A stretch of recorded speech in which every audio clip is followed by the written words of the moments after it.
This will be a day long remembered. Now I am the master. Welcome to another episode of Legends and Theories, and welcome to my recap and review of the Clone Wars episode Revival. And I believe this is the final single episode.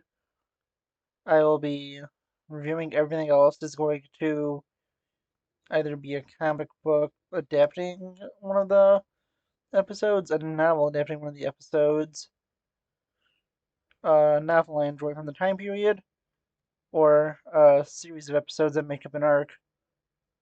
So this is the last time it can be short, and this is, kind of the last one where I don't have to spend a while recording and editing. Yeah, I'm kind of glad because I don't have too much time to record this week, so it was developing perfectly for a week I needed it. Although there probably will be other weeks like this, but I'm glad I can do it now so I can finish up year two. And as a little note, when I do recaps, the long ones, I'm doing it in three parts now because currently all the recaps are about 2 hours long, and this one's probably gonna be like 5 or 6 minutes, so it's gonna be a pretty long video, and don't want to be releasing file sizes that big too often. So instead of doing it in two parts, I'll be doing the final year.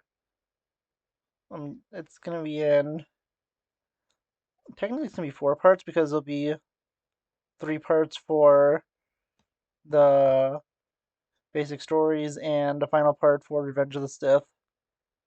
So after getting all that cleared up, let's go straight into it.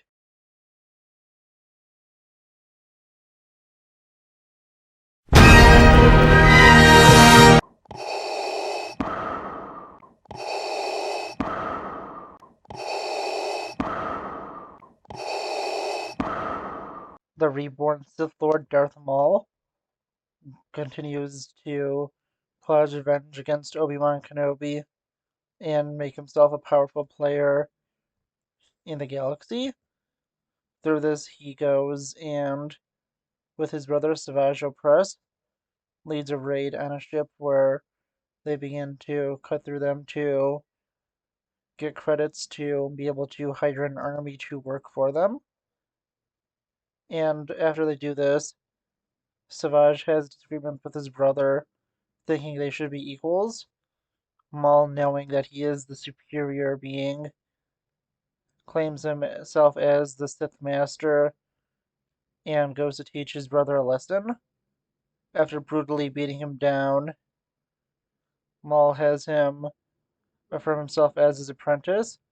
Savage is surprised at how powerful Maul is and throws his loyalty to him and accepts the role as the apprentice. Obi-Wan Kenobi and Eddie Gallia are sent to track down Maul and Savage, and they initially come across the attack on the ship and question those who remain.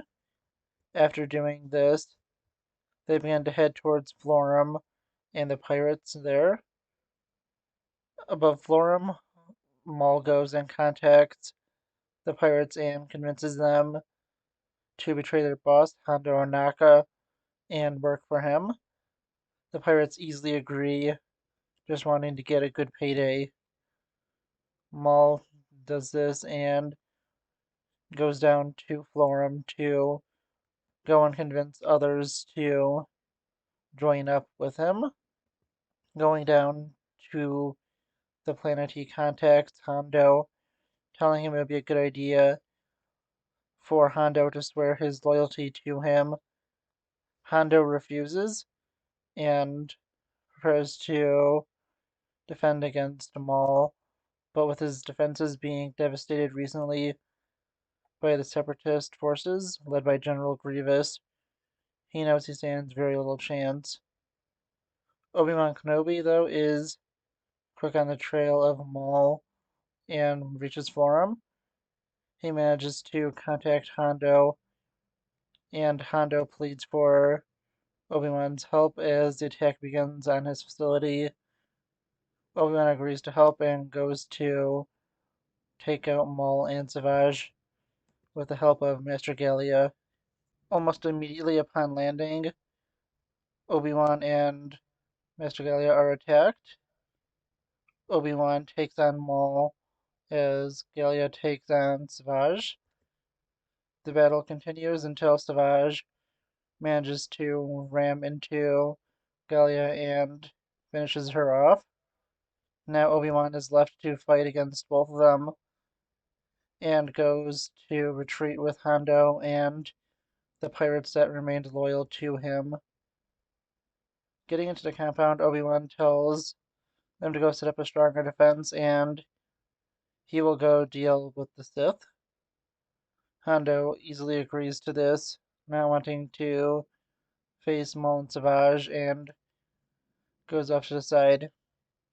Hondo is easily able to overwhelm his former men, who plead for mercy, and Hondo sees them just as misguided and easily takes them back, leading them to Maul and Savage's ship so they can go and plunder it for all it has.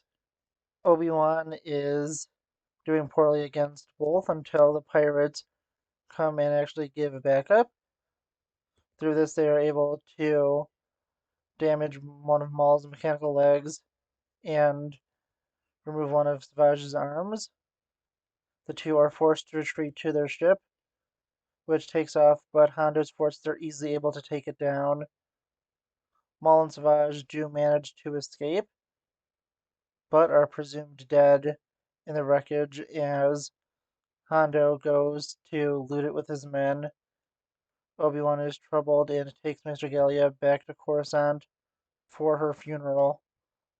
Back on Coruscant, Obi-Wan, Anakin, Mace Windu, and Yoda meet with Chancellor Palpatine to discuss the events with Darth Maul. And although Obi-Wan wants to continue to pursue them, believing they are still alive, Palpatine points out that they are not threats to the Republic, with the Separatists being a far greater threat. This is a personal matter for Obi-Wan, and he'll have to resolve it on his own time and without the help from the Republic. Obi-Wan reluctantly agrees to this and discusses his concerns with Master Yoda. And yeah, honestly, this episode is incredible. It is a really great episode, but it just kind of held out just a little bit in when you'll see in my ranking. But the fact it's just a standalone episode. If this was maybe 2 or 3 episodes, I think this could have made it even better. But still, this episode is really incredible. And of all the individual episodes, this one is definitely my favorite. And by individual episodes, I mean episodes that aren't connected to a story arc. And you also see that soon in the ranking, but yeah, honestly, this is a great one. It has some of the greatest elements of Clone Wars, an amazing appearance from Hondo Ohnaka, Maul and Savage being really brutal, and actually being able to kill a Jedi Master.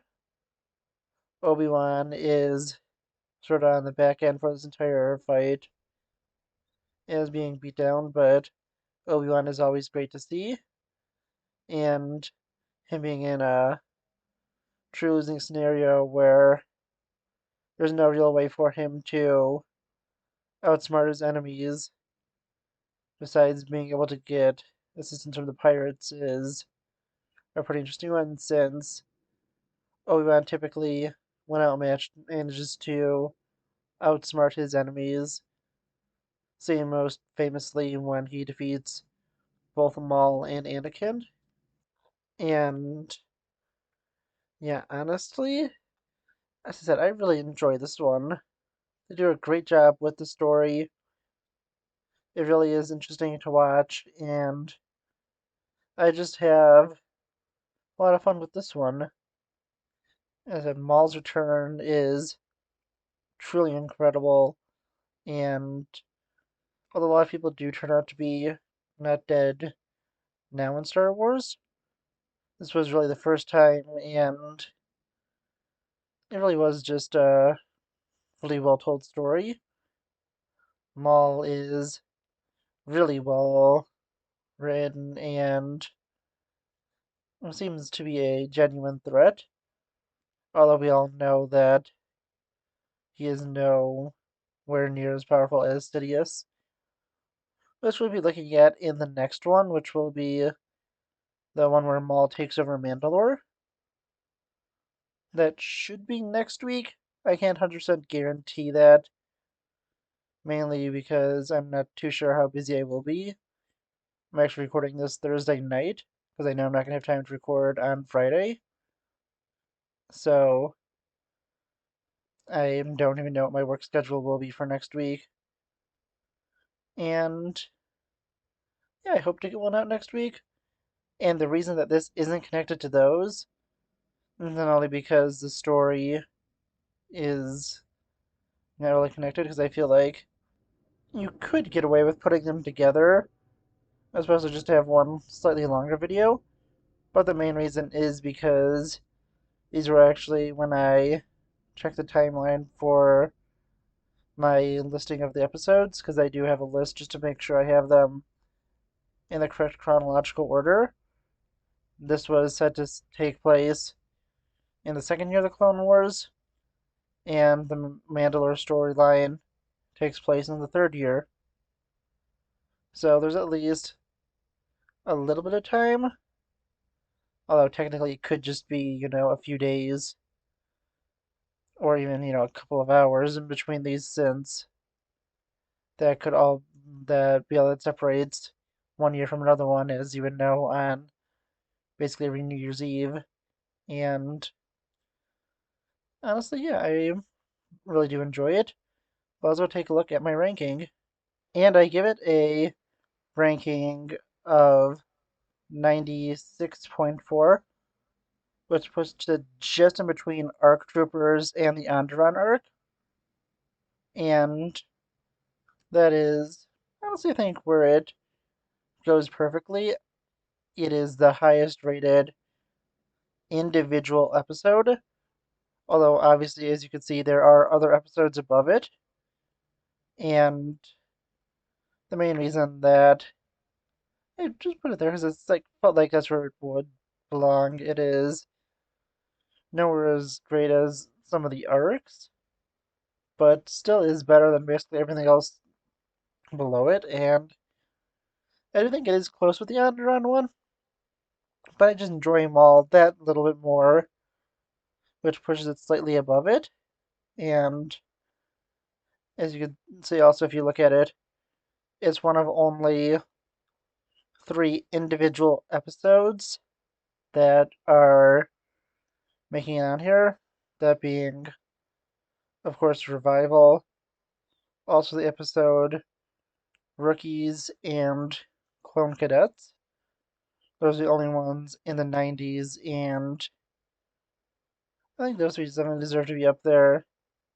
There are other ones you might notice that is the name of an individual episode, but I just use that since it is the best way to describe those episodes, which are something like Holocron Heist, which is, although the title of one of the episodes, is the best way to describe that arc, and I just didn't decide to add arc to it when I titled that video or the storyline. So honestly, I want to know what you think.